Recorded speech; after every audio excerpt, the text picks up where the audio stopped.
Hi everyone, I'm Tatiana Derugina, a professor of finance at the University of Illinois, and this is Econ Quick Takes. You may have heard the argument that we shouldn't worry about the national debt because we owe it to ourselves. Today, I want to break down what that actually means and why it's not as reassuring as it might sound. Let's start with the facts. As of now, the US national debt is over $36 trillion and looks very likely to continue growing for the foreseeable future. Of that debt, about 75% is held by domestic entities, US individuals, mutual funds, pension funds, banks, the Federal Reserve, and even government trust funds like Social Security. The remaining 25% is held by foreign investors, including Japan, China, and the UK. So, yes, most of our debt is technically owed to ourselves. That's where the phrase comes from.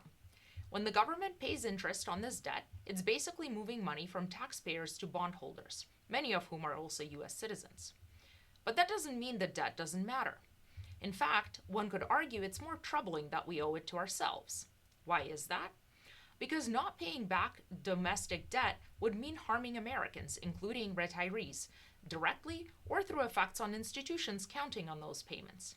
Think about the Social Security Trust Fund.